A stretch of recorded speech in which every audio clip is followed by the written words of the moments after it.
Hello YouTube, it is Toy Adventures here again with yet another figure review. And today guys is a special review because this is for a birthday present. Yes, today is Toy Adventures' birthday. For those of you who are curious, I turned 24. I know, I'm an old man, but yeah. Anyway, today we're taking a look at a very generous birthday present to add to my collection and to add to the reviews because I think it's so special. Today we're taking a look at the Jazzwares Halo ODST Rookie with Drop Pod. Now, this is something extra special. When we first got announcements of Halo figures, we all assumed it was just going to be for Infinite. It was going to be tie-ins for the new game. Jazzwares was going to make decent figures for the new game. But what they did was completely subvert our expectations and instead made it a legacy line. So, really, anything from any of the games that fans love is fair game.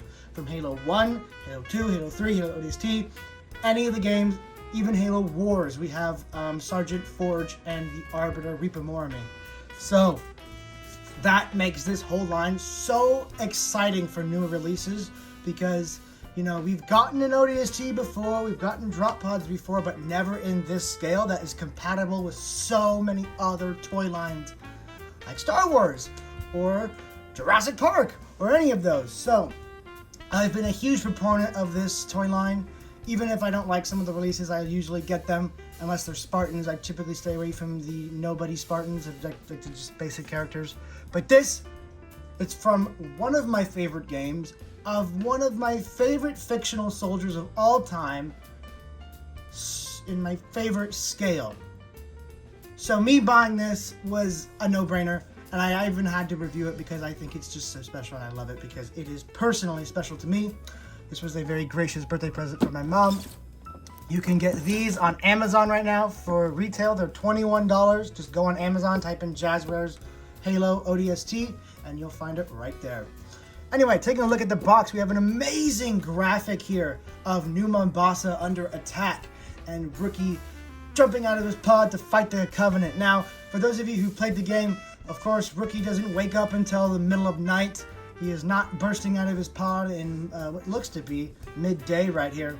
But it's still a really awesome box, although I think it would have been cooler to have the midnight look of New Mombasa that is so iconic in Halo ODST with all the neon lights and whatnot. Maybe even have like the visor mode kind of be a theme. But this is still great. It's still nice. It shows everything in a nice light, so it's still great. Funny enough, the space tower is still up. So, anyway, that is the box. It says ODST Rookie with Drop Pod and accessories. Includes one figure. Taking a look here at the side, it shows what you get in the box, the Drop Pod and Rookie, the ODST. And the back! This is cool. Now, we all know about these guys. I've already found these. I have him. I have 3 of these guys. I have him, and I didn't care for these 2, so I didn't get them. The Chief, the Spartan, Anubis. The Skirmisher I really should get, so I probably will end up buying him. But that's not the special part. It's the Series 6 over here. These are the Series 6 2-packs. And we can expect to see these, I don't know when, and I don't know where. I'm praying that these get released at Target, and I don't have to wait. Hopefully Amazon is the next best thing. I would prefer Target because I like to go get it in hand, but Amazon's also nice because I don't have to search for it, and it's just super easy and efficient. But we are getting the Arbiter with Energy Sword. Now, interestingly enough, this is not the proper color.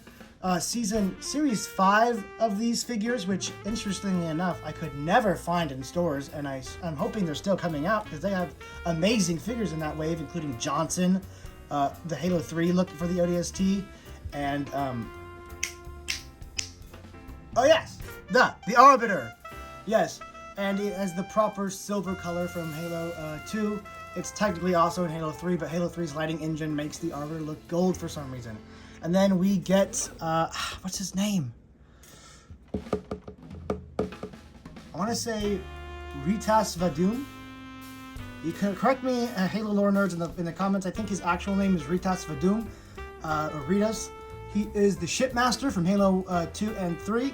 One of my favorite elites of all time. I absolutely love him, so this is going to be a no-brainer buy for me once I see it.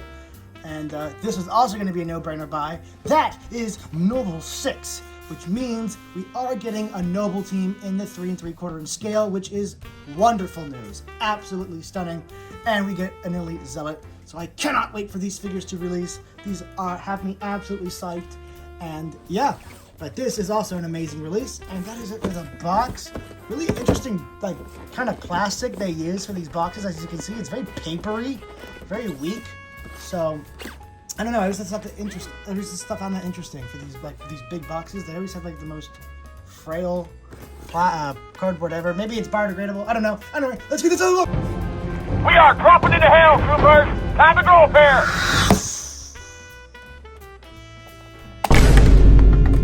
Trooper dropped in. So, here's our trooper, all put together. Now, as you can see, this drop pod looks absolutely amazing. Not quite the paint level of McFarlane, but still great. Yeah, this is a gimmick. I'll get into this in a bit. First, we're going to take a look at the ODST. Anyway, this, if I can get the damn door back on. Sorry, it's a gimmick. Pretty cool one, but kind of annoying too. Anyway, taking a look at the drop pod first. This is exactly what we would expect from a Halo ODST drop pod. The shapes, the curvature, all the different angles. They got it all here. While the paint might not be on the McFarlane level that they released for their drop pod, this is A in 1/118 scale, and B, they kind of skip out on the paint all the time. So it's pretty standard for their line. You do have a really nice little decal right there that says ODST with the ODST insignia. And the only thing that this thing is missing is that little thing that shoots out of the top of the drop pod to slow it down. Doesn't even look like they put it on the box, but that is actually quite an important part of, I was looking in the box, quite an important part of the, drop pod. That's what slows it down when it's entering atmosphere, so the guy doesn't just become a giant human-guided missile, you know what I mean? So, that's fine. Ugh. So anyway, I might as well get onto the door gimmick. Yes, the door pops off. I don't know how to work these. You're supposed to like... Oh, there we go. Okay, so this is how you would, I guess, do the little door pushing off gimmick. I'm not sure what these are for because you can just pull the door off regularly. So what you do is you see these little tabs that kind of spring in and out. That is what makes it so tough to put the door on. When they're down, there's nothing stopping it. So you want to push. What you want to do is you want to push it in and then push this up, and it locks it into place. That took me forever to figure out. I don't know why. Honestly, these should be on the outside. So when we want, we can just flick the little switch. That pops out, and that in turn pushes the door off like the ODSTs do. But since it's on the inside, it's really not going to help us when the ODST door is closed. Anyway, there is our dude. He is nice and situated inside. These just open up. Not as much as the Mega Bloks ones. For those of you guys that do Mega Bloks, these ODST drop pods are all too familiar. These are very fan favorite in the line. But theirs open up a little bit more. And another bonus to that this thing doesn't have. This thing has absolutely no weapon storage whatsoever. Yes, you heard me. His submachine gun, his backpack, his pistol has nowhere to be stored in this thing. They literally just dangle there in the bottom of the pod. There's no storage whatsoever. I really feel like that's a missed opportunity. It wouldn't have been hard at all to make a little spot for the pistol and the submachine gun, but it really doesn't seem like there is. I'll give you a good interior look at it right now. Pretty basic paint, just really paint for the seat. Then you have all the other little gadgets and gizmos in there. Pretty cool, pretty cool.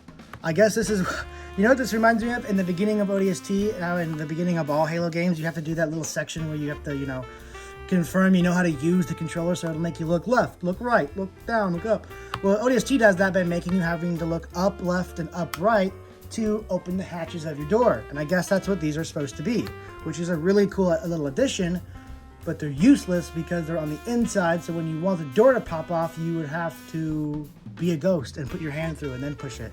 That's why I really think those buttons should have been on the outside. That would have been much cooler. Or maybe have like a gimmick like some of the Mega Bloks ones do, where you slam it on the ground and the door pops off. I always thought that gimmick was really cool because it fit the toy so well. But that is it for the drop pod itself. There's nothing on the inside of the door. It is bare, so none of that like cool comms link and whatnot. That door it hooks on right here, and then it tabs in right there at the side, and just plugs in perfectly fine. A really cool drop pod. And here is our ODST. Now, he comes with his backpack, which is very nice. Kind of a weird little paint design on there. He comes with his backpack. No stand, interestingly. Most of these Halo figures do come with stands, but this guy doesn't. He doesn't really need it, though, because his feet are so chunky and big. He does stand it pretty well. He comes with his ODST silenced SMG and the SOCOM silenced Magnum. Unfortunately, the Magnum doesn't have any way of attaching to the hip. I actually kind of prefer it that way, because if we didn't have it that way, it would have a giant unsightly peg on it like the submachine gun does. The submachine gun's a bigger weapon, so it's not as intrusive, but on the pistol it would have been bad. So I understand why they didn't do it. It's just a little tough that we don't get the iconic, you know, pistol on the hip look that we get in the game. As for this little peg, it doesn't peg in at the hip where it should. That is where it should go. Instead, there is a very shallow peg here on the thigh or on the calf that really doesn't hold the weapon at all, which makes me think this is not even meant to be plugged in here. So why is it there then? If it doesn't hold the weapon at all, I mean, look, it's way too big of a port for this little peg. So there will be no storing the weapons on him. You have to have him carry what he's armed with. The backpack, of course, just plugs right in. Nice and easy. And yeah, I mean, let's first take a look at this guy, because this is one action figure where you can't just describe it. There is so much going on. So first of all, I believe, no, okay, so the chest is all molded right here. I thought it was actually a separate part for the actual chest armor, but it's all molded. You have a really nice UNSC logo right there.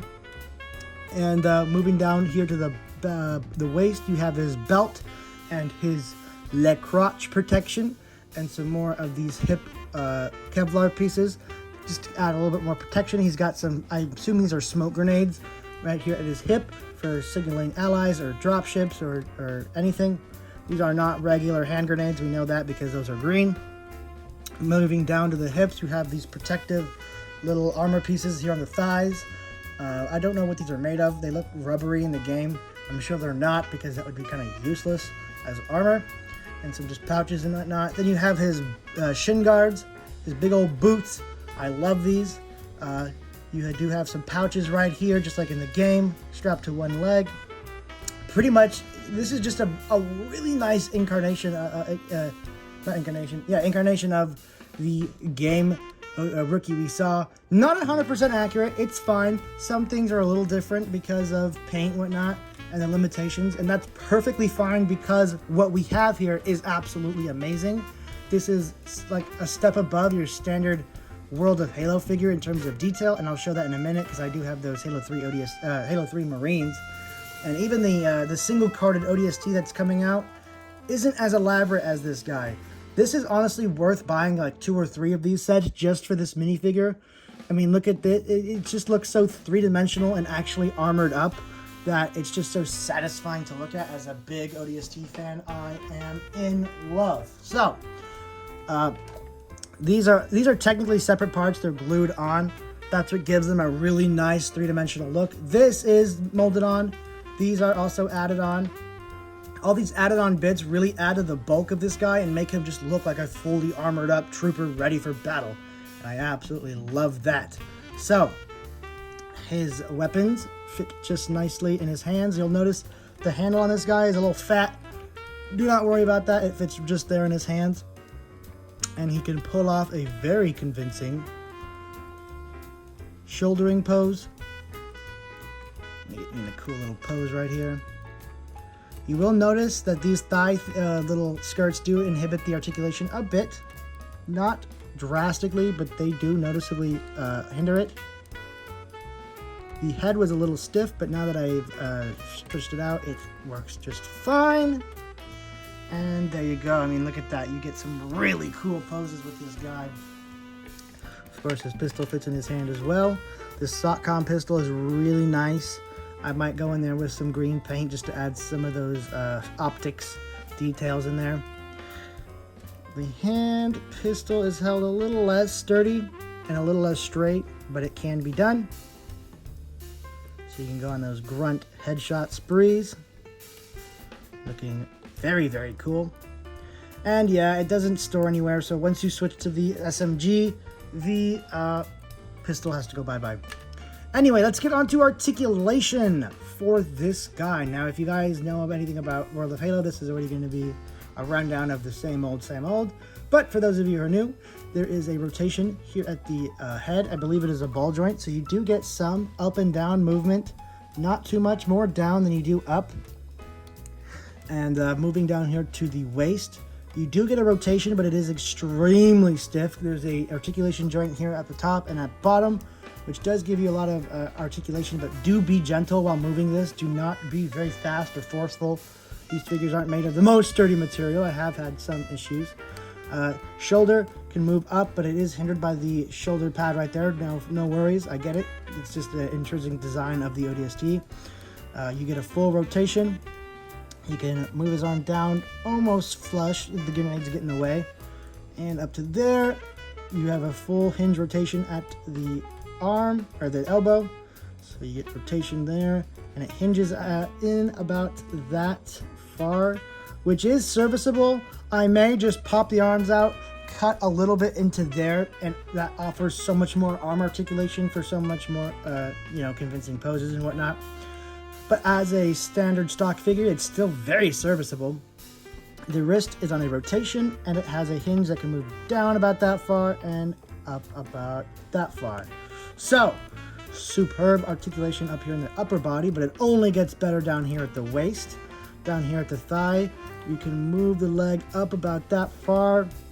You can kick about that far, go back just about there.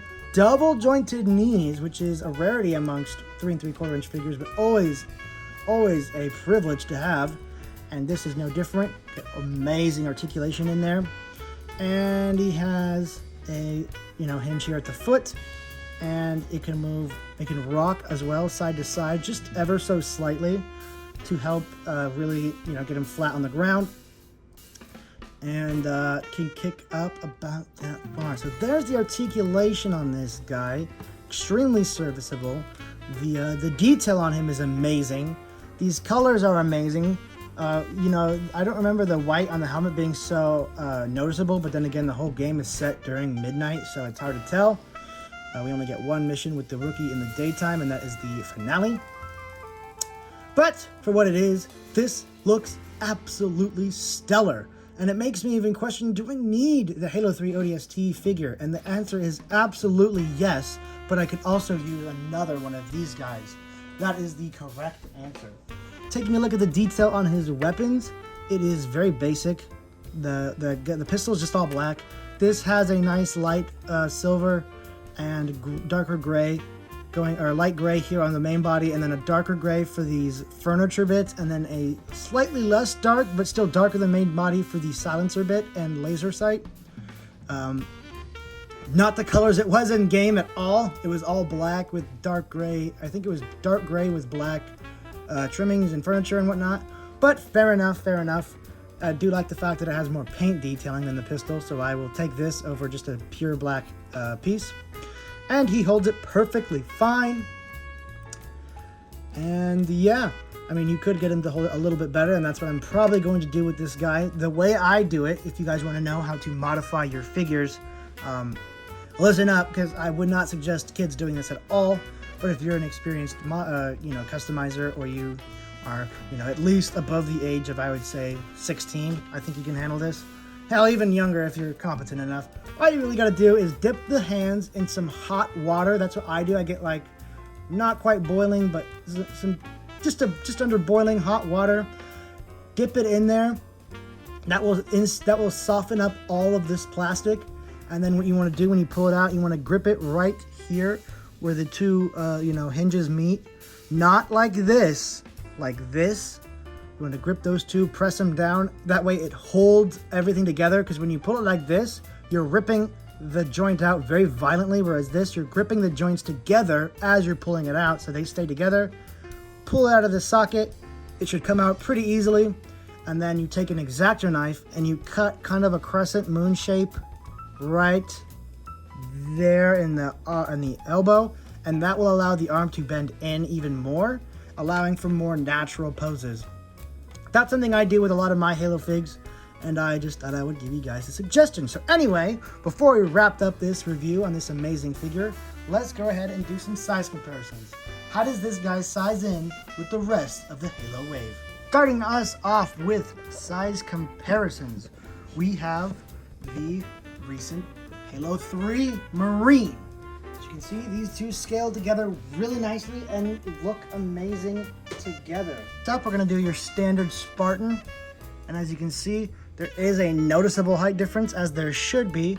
Not quite as much with the Marine, but definitely with the ODST, there should be a big size difference. The Spartan should be much taller than people. And while not quite as extreme as it should be maybe in the games, it's still noticeable and looks right. I know. It's a little tough. Knocking them over. So, there is them with that. Now we're going to move up to the big monkey. And here's just a quick brute captain. I know he doesn't have any of his armor on. I just pulled it out of the box. So, he is absolutely dwarfed by Big Red Craig.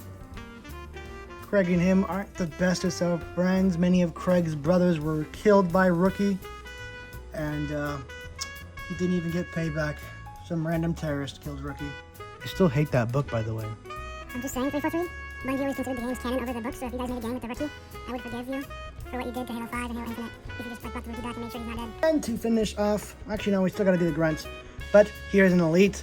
Not quite a Halo 3 elite, but still I think I like the Halo Infinite elites the best. I mean, as bad of a game as it were, you know, not bad, but bare bones of a game as it was, Halo Infinite still has an amazing art style. I don't think anyone is really gonna argue with me on that. The art style in that game is phenomenal. And now, finally, here he is with the lowly little grunt. So, the scaling of these guys is really nice. I think the grunts are maybe a little too big, just a little bit. He's kind of like taller than the ODST, whereas he was up to the chests in the game. So I do think the grunt should be smaller. But other than that, the scaling in this line is pretty on point. So anyway, guys, that is really all I had to say about this figure and this playset. I would give this a solid 10 out of 10. Actually, wait, no. I can't be super nice just because I love ODSTs. I have to knock it down a peg to a 8 out of 10. Now I know that's a kind of a departure, but I have reasons. 1 point off for the drop pod. The drop pod is nice, but it's very lacking in details, and there's no weapon storage, period. So everything that he comes with is just dangling around in there, and that is not as satisfying, with no door punching gimmick, which I can forgive, but it's on the inside, which is really weird design. So the drop pod does take off a point, and no proper weapon storage on the figure itself. No place to plug in the submachine gun that'll actually stay on, and nowhere to put the pistol. So these accessories, if you're not using them, are victim to getting lost. So I have to take off at least a point for that, leaving this at a solid 8 out of 10 experience. The figure itself is great. No real, complaints here other than, no weapon storage. But other than that, this is a immaculate figure and a wonderful value at only $21. I don't mind buying 2 more or even 3 more of these guys just for that ODST figure to army build. Will other Halo toy movies be coming? Because I know some people are wondering about that. My mom sees me buying all these guys, and she certainly wonders about that. I am considering it more and more with these epic releases. I would actually be very down to do an ODST-centered movie, and I think that's what I will do. I won't do another Halo Infinite story, I won't really continue that. That's kind of just for fun. This will be something, if I do this will be something I actually continue on as a regular series on the show. Not made nearly as much as Jurassic World, mind you, but certainly something special. That is still being thought up of, not anything serious yet, but I just thought I would run you by that, guys. Would you guys like to see Halo return in the form of an ODST kind of series? Let me know. Also, there's a little UNSC logo just barely hidden right there behind that little thing. Kind of a bad place to put it, but still nice little detail. I still like the little detail. Anyway, just thought I'd point that out before I bring this review to its natural close. With this being an 8 out of 10, I highly, highly, highly recommend that if you're just a fan of the Halo games, this is worth buying to put on your shelf because it's a really nice remembrance of one of the best Halo games there is and one of the coolest Halo characters. And if you're, just a fan of action figures, I still think this is worth buying to add to your collection. It's just a cool looking 3 3/4 inch figure to add to your hoard. And if you're a Halo fan that collects toys, obviously you're gonna buy this. I'm just here to tell you, yes, it's worth every penny. Thank you guys so much for watching. This has been Toy Adventures, signing out. Will you see any more Halo reviews? Possibly, if it really catches my interest, I'll show you guys. But, that is it. I'll see you guys later. Peace. We're dropping, Trooper.